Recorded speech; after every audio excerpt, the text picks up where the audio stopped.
What's up guys, D2 here with another predictions video for you. Last week I did a group stages predictions video for the Blizzcon Hearthstone World Championships, and this time, now that we know the top 8, I will be doing this top 8 predictions video. Now, when I did the video last time, I didn't know what classes or decks that the players were bringing. Now I obviously have a much better idea. Don't know every single card obviously, but you know, for the most part I do. And actually the classes were released a few hours or maybe a day after I made that video, and I was thinking about revising my picks, but looking at what classes they had didn't help as I thought it might, as much as I thought it might, excuse me. For instance, you know, Tice and Oskaka brought Patron Warrior, and when I saw they brought Warrior, I was a little bit confused, and then it came to my head that they might have brought Patron Warrior before they played their matches, and the fact that they did bring Patron Warrior was obviously surprising in one way, because you know, the only success we've seen from Patron is on ladder, or was on ladder, excuse me, from 6-0 up to that point. And I guess 6-0 did win with Patron in a smaller tournament. But at the same time, it wasn't surprising because I really wasn't expecting Tice or Oskaka to bring Control Warrior because, you know, it's a little bit weak against certain decks, particularly aggro. It can beat aggro, it can beat face decks because of all the armor it gets, but a little bit weak versus decks that have, you know, huge board presences like, you know, Paladin or Zoo. Paladin obviously not necessarily being referred to as an aggro deck, but I digress. In any case, now that we know the classes, I was able to kind of go over each matchup and really think about it, and took a long time, honestly. It took a few hours to really analyze the matchups and go through every single one. But before we do that, let's just go over how I did in the group stages. If you want to skip this part, I will put a link on the page to just skip through this and go straight to my predictions. But in any case, let's go over how I did. I did pretty well up until Group D. Group A, B, and C, I did reasonably well. And then when I got to Group D, everything just fell apart. However, I did mention that Group D was, you know, a group of death, so to speak. So if anything was going to happen that was crazy, it was going to be that group. So in a sense, I kind of got that group somewhat correct as well, if I'm going to give myself a little pat on the back for getting it wrong. In any case, let's just go over it. I had Tice beating No Tomorrow. I was pretty confident about that, and he did, in fact, win. I had Jab defeating No, but then No defeating Jab here, because I figured that that was a really close matchup. Obviously, you can see by the score there that, in fact, it was pretty close. It was 3-1, and then, or 3-2, excuse me, then 3-1. So it's pretty. I was correct about that. That was going to be a close match, and in the end, No did move on. But I did get this wrong, even though it's kind of a cheeky pick on my part. So a little X there. And then Tice, even though No was here, I mean, I was going to pick Tice over whoever player advanced. So Tice defeating this, I'll give myself credit for that. And then Jab or No defeating No Tomorrow, I would have picked the same thing as well. I feel like No Tomorrow was the weakest player in the group, so I'll give myself credit for that as well. And Decider, I had No defeating Jab, so I get that correct. So basically, everything I got correct except this one, 4 out of 5. I got the exact players advancing, so felt good after that.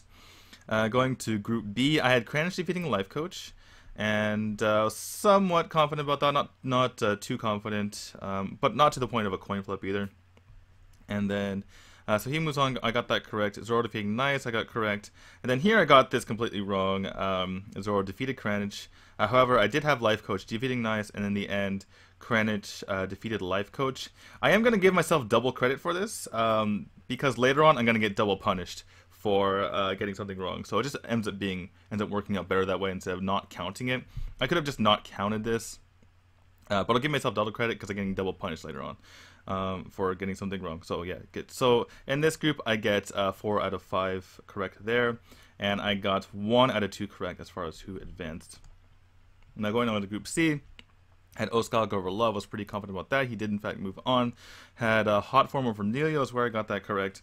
And then I had Hot Form, excuse me, Oskaka Hot Form, was pretty confident about that too, because Oskaka is just really good. And then from there, things fell apart a bit. Fell apart a lot, actually. I had Love moving on through both of these matches. Obviously, I got both of those incorrect. So I got 3 out of 5 correct in this one, and I got 1 out of 2 correct in the players that had advanced. Finally, in Group D, this is where everything went to hell. And I had purple over Ping Ping Ho, didn't get that correct. I had Nari over Diemong, did not get that correct either.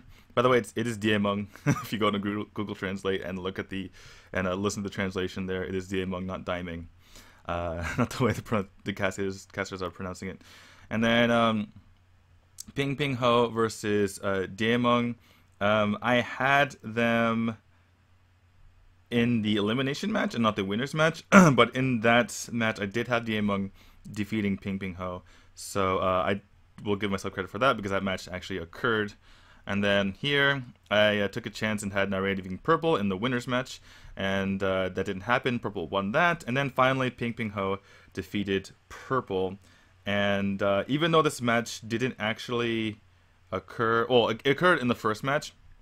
And this is what I was referring about before. So even though I was doing the prediction for this match and it happened twice, I'm double punishing myself because I double rewarded myself earlier and gonna get that one wrong. So I got 1 out of 5 predictions correct here and 0 out of 2 predictions for who advanced.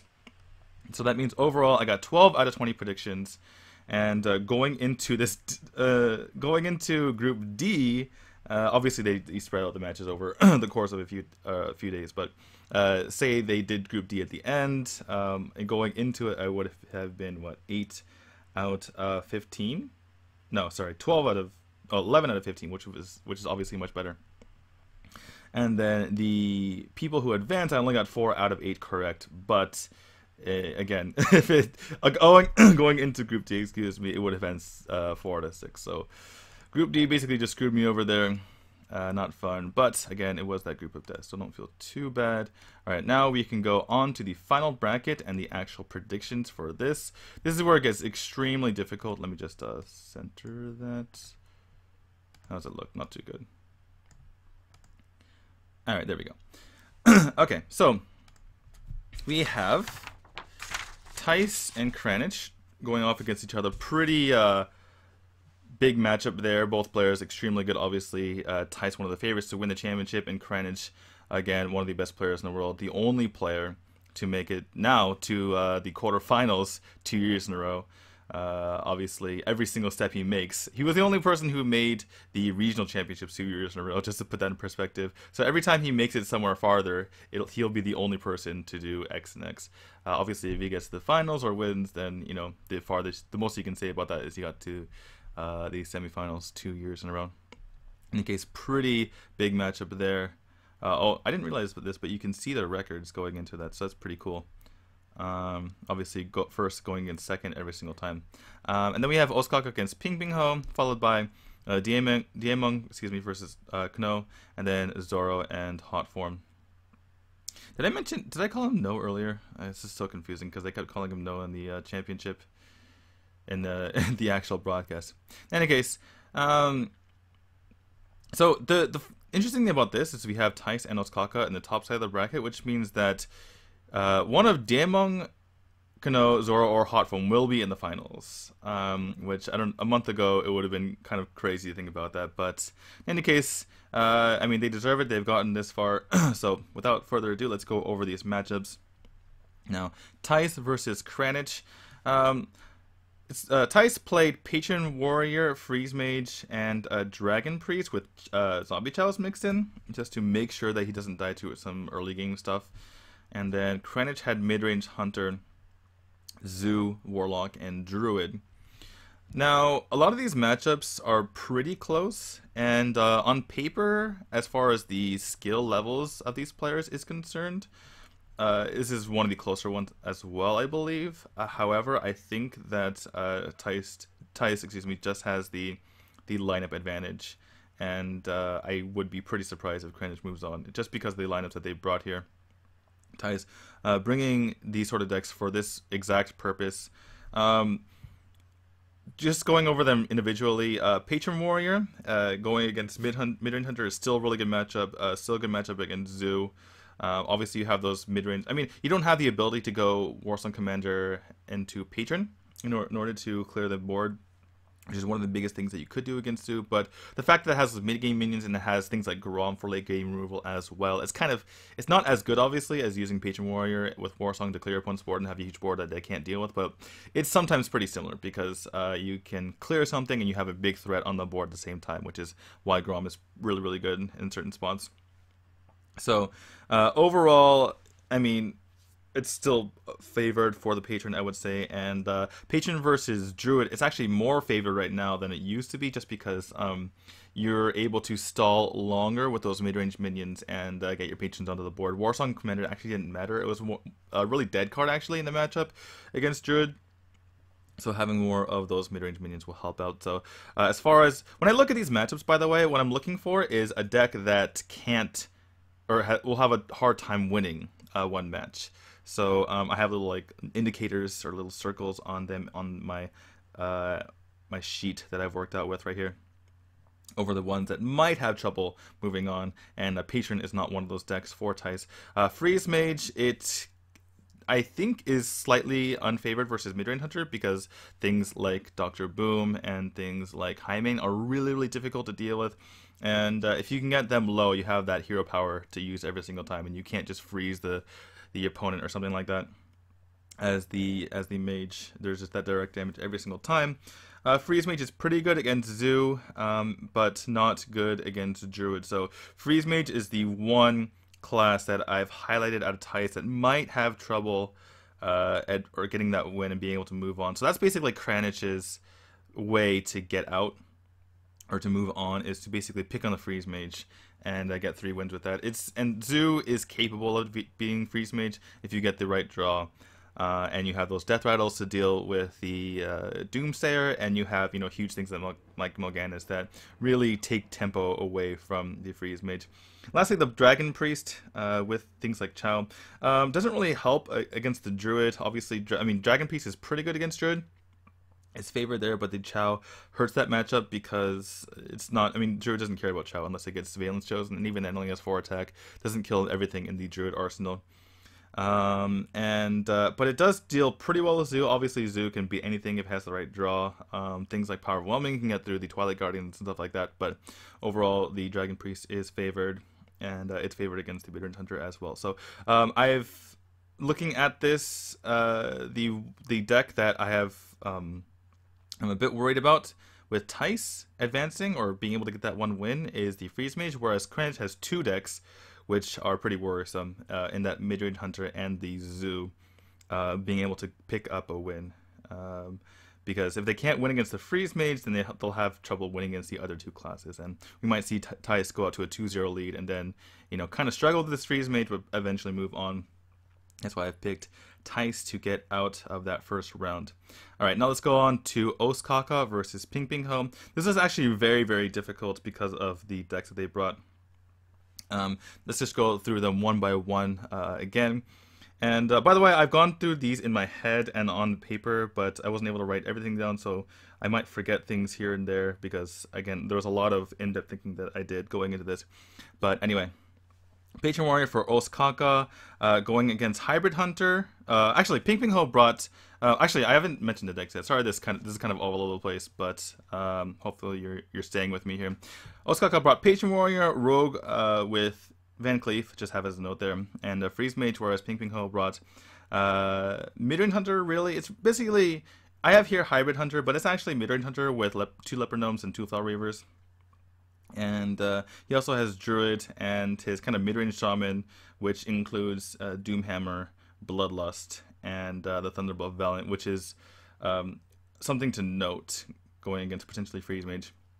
Anyway, so Patron Warrior is it's pretty good against Hybrid Hunter.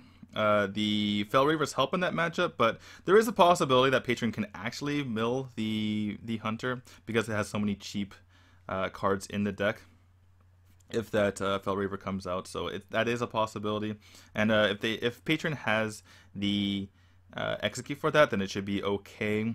Also, a lot of times it's comfortable with using Deathbite to take out the Highmane, and then as long as you can develop your patrons, it's not too worried about that.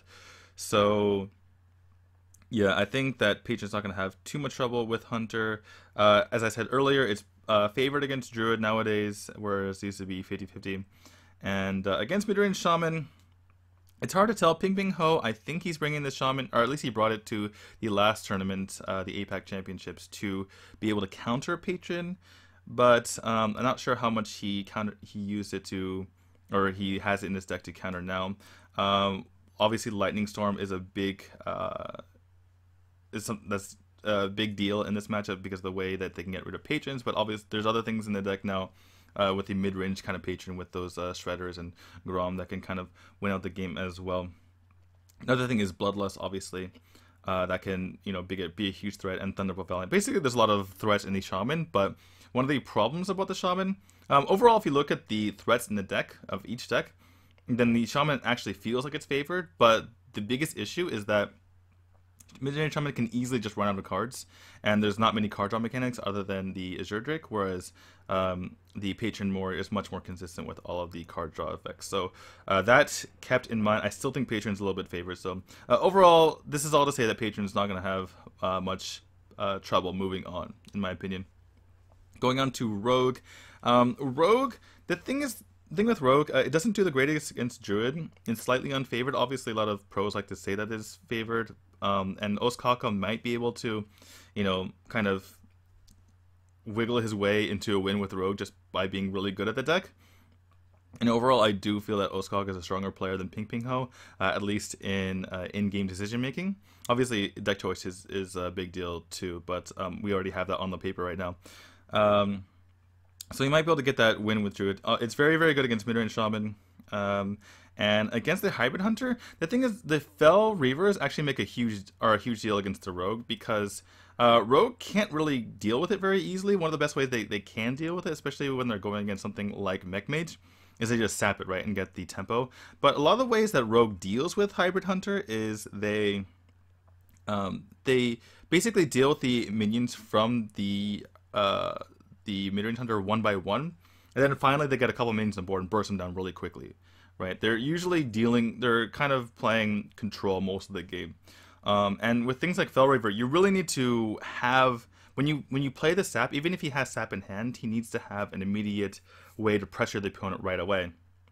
And there's things like freeze trap in Ping Ho's Hunter that can kind of gain back tempo as well. So those Felravers will be a big deal, excuse me, against that Rogue. And usually Rogue is pretty favored against mid-range Hunter, but I think that lowers the odds for Ostkaka and into Ping Ho's, not his favor, but it might be even. The matchup might even start to go even with the addition of the Felravers, excuse me. And so yeah, that's kind of an issue. So that's why I have a little bit of a circle over the Rogue, because it might have to prey on the mid-range Shaman, and if the mid-range Shaman can get a win elsewhere, then it could struggle. Finally, we have the Freeze Mage, and Freeze Mage, like I mentioned earlier, doesn't do well against the Hunter, the mid-range Hunter, excuse me. And Ping Ho has shown that he can beat Freeze Mage. He defeated Purples, I believe, twice with the... I don't know if he defeated it twice, but he beat it at least once with the Hybrid Hunter against Freeze Mage. And the Freeze Mage obviously not very good against Druid. And finally, the Shaman is a little bit of a toss-up because of the fact that there's Doomhammer and the Bloodlust in Ping Ho's deck. He did manage to take a win against Freeze Mage earlier in the group stages. So yeah, there's a lot of decks here that I've marked as having potentially a hard time getting by depending on how the matchups pan out. Rogue and Freeze Mage for Ostkaka, and we have the mid-range Hunter with the special tech, and the mid-range Shaman for Ping Ho that might have a hard time getting through.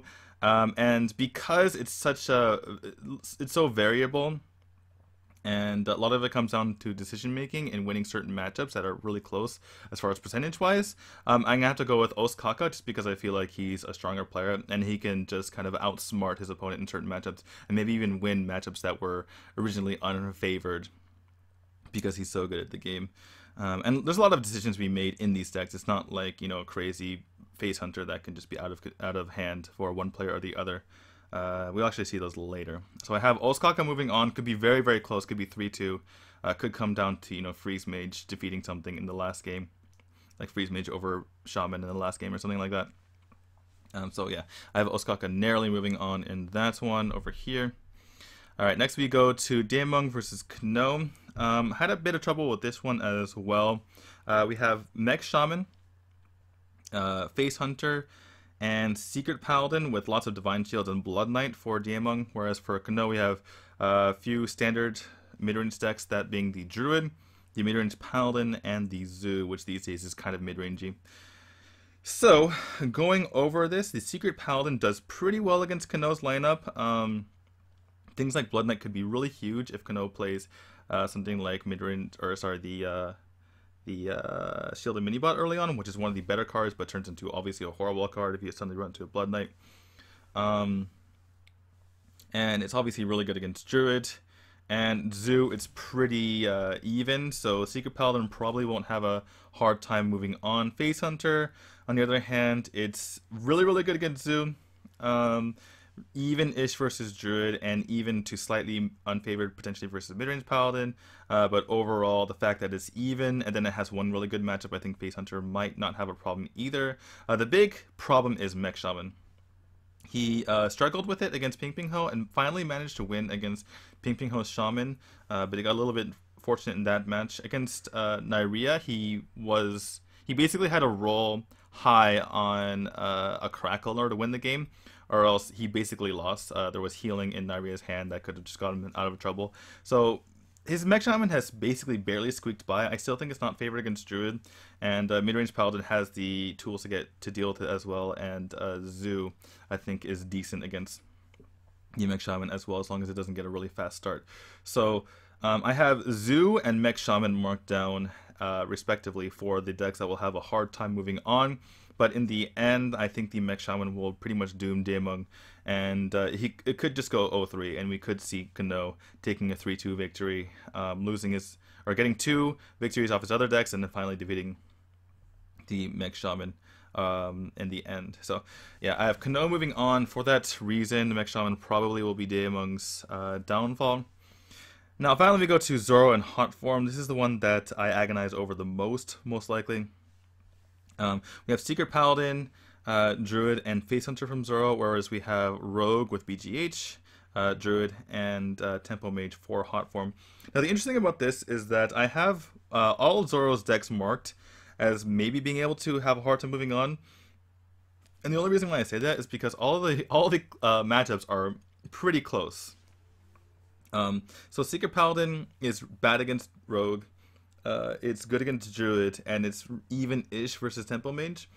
The Druid is somewhat favored versus Rogue, obviously even versus the Druid. I mean, there's obviously tech choices that have in each deck that can make a difference, but sometimes the tech choices doesn't matter. It matters more about the draw they get most of the time. And then doesn't do well against Tempo Mage at all. And then finally we have the Face Hunter for Zoro that is, I would say, even-ish versus Rogue, because the heal bot makes a big difference, but maybe slightly favored. Against Druid, it's pretty even, and then against the Tempo Mage, it is, it's pretty even. Basically, Face Hunter is pretty even against all these decks. That's why I have it circled, because, you know, it could go 0-3, it could just get a win right away. And so for hot form, the Rogue, it seems strange because hot form seems to have a better lineup overall if you just look at them individually, because the Rogue has a favored matchup against the Secret Paladin. Tempo Mage has a favored matchup against the Druid, but one game gone wrong can flip this, and that's why it took a long time for me to think about who could possibly win. And so for instance, if we have, you know, Zoro win the Druid Mirror, then all of a sudden, you know, everything looks great for him, because all he has to do is win the Secret Paladin against the Druid, and then the Face Hunter can take up a win elsewhere. Or if we have, you know, the Secret Paladin win for Zoro, then from there, Zoro's Druid can get a win either against the Rogue or the Druid, or and then the Face Hunter can take a win as well. So it basically, if one game goes awry for either player, it can cost them the entire series. So it really comes down to what they pick with their first pick, what decks get eliminated / cleared right away, And it was honestly a complete toss-up. You can just flip a coin on this one. And as far as the player's skill is concerned, they both had a couple shaky, uh, you know, moments in their group stages with mistakes here and there. I mean, things that come to mind is Zoro not playing Knife Juggler, or not holding on to Knife Juggler to get extra damage against the Freeze Mage. The casters didn't mention that, but I felt like that was a pretty big mistake. Hot Form, for instance, taking too long on one of his turns and not being able to attack with Force Nature at all. Just stuff like that. Obviously, they're very good players, but I don't think they're on the level of someone like Ostkaka or Tice. So I think they're pretty even. They're both solid, but they both, prone to mistakes here and there. So I don't think the skill level of the players is going to come into question. Ultimately, I picked Zoro for a stupid reason, and that is that the guy just doesn't freaking die. I've been casting this guy for forever, and I've always underestimated him. I always pick against him, and he always somehow finds a way to win. I don't know how he does it, but I'm not making that mistake again, and I'm gonna pick Zoro to move on because he just doesn't die. I'm telling you, he's been in so many elimination matches, and he always finds a way to move on. So going with Zoro for a stupid reason, but yeah, it's basically a toss-up anyway. So for my final four, I have Tice, Ostkaka, Kano, and Zoro. And Tice versus Ostkaka is pretty interesting. Both of them going for anti-aggro lineups. And the biggest difference, let's just go over those classes again. It's a Patron, Warrior, Freeze Mage, and Dragon Priest for Tice, whereas we have Patron, Warrior, Rogue, and Freeze Mage for Ostkaka. And the biggest difference in their lineups is, obviously the only difference is the Dragon Priest versus the Rogue. And I feel like the Dragon Priest is a little bit too anti-aggro focused, whereas the Rogue, it's capable of kind of bursting out, a more control-y deck. So I think that will go into Ostkaka's favor. Going in each matchup, I think that both patrons won't have too much trouble moving on because of the favored matchup against Freeze Mage, and obviously, having those mirrors can work as well. Freeze Mage might have a difficult time. The biggest thing to think about here is that Ostkaka's Rogue has a much better chance against the Freeze Mage, and whereas Tice's Dragon Priest will have a tough time dealing with Freeze Mage from Ostkaka. Because, I mean, there's just not enough direct damage, and the Freeze can effectively, stall the game long enough for it to be able to win against something like Dragon Priest with no burst. And finally, there's obviously two mirror matchups here with Patron and Freeze Mage, but the Dragon Priest versus the Rogue, haven't seen this matchup too often because Rogue kind of died off as Dragon Priest got more popular.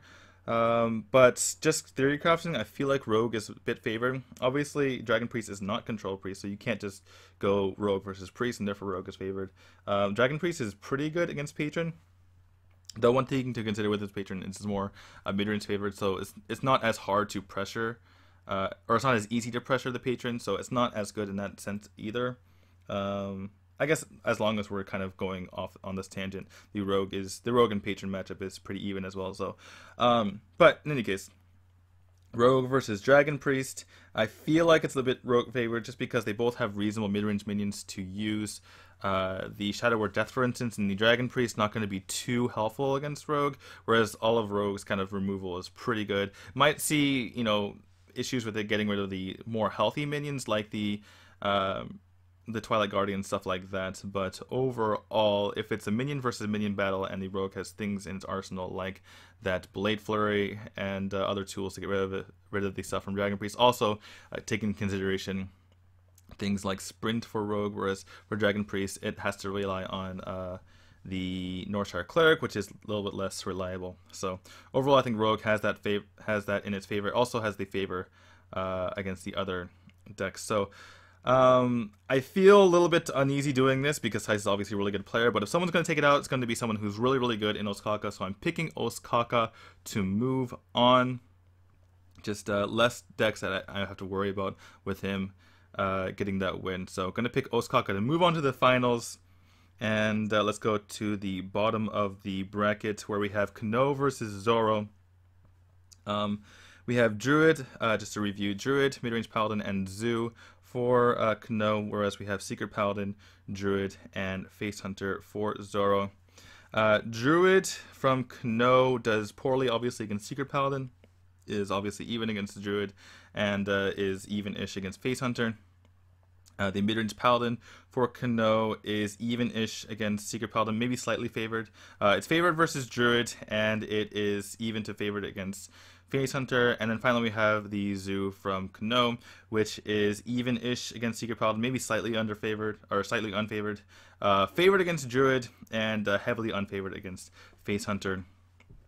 And for that reason, I feel like... What did I go with here? I feel like there's more decks that from Zoro that have a harder time moving on, whereas everything from Kano, everything from Kano is capable of winning here, whereas Zoro might have trouble. The biggest thing is if Zoro's Druid can find a win. If Zoro's Druid can find a win, then two of the really good matchups. Basically, like Kano's mid-range Paladin beats the Druid, the Zoo beats the Druid, and the Druid is obviously 50-50 matchup. So if Zoro's Druid can find a win, then Kano's in trouble. But the fact that a lot of his decks basically counter the Druid, and I think that was his idea going into this, means that I'm going to pick Kano to move on here. So Kano goes to the finals. He surpasses me from last year. I was only able to get top 4. By my predictions, Kano gets to the finals. And looking at the finals, we have Osaka's Patron, Rogue, and Freeze Mage versus Kano's Druid, Mid-range Paladin, and Zoo. And this is not very hard to pick at all, because Patron deals with all of those, Rogue deals with the Paladin and Zoo pretty effectively, and the Freeze Mage deals with the mid-range Paladin and Zoo very effectively as well. And all of the decks that I'm concerned about come from Kano's side, nothing on Osaka's side. So according to my predictions, Osaka will be your 2015 World Champion. He will win BlizzCon according to what I have here. Obviously things can change depending on who moves on. These matches can completely change who wins. But I feel like if just looking at the at what people have in the bottom of the bracket, I think that if Tyson and Osaka manage to win their first round, I think that the winner of Tyson and Osaka have a very, very good time. Will have a very, very good time in the finals, looking at the aggressive decks from the bottom side. So, yep, there you have it. Again, going over my picks again, it's going to be Thais, Osaka, Kano, and Zoro. Then we have Osaka moving on, and we have Kano moving on, and finally Osaka winning the championship. All right. So, thank you for watching. Those are my predictions. Hope you like them. If you agree or disagree, make sure you write in the comments below. Make sure you like the video. Make sure you subscribe to my channel. I'll see you guys next time. Thank you very much.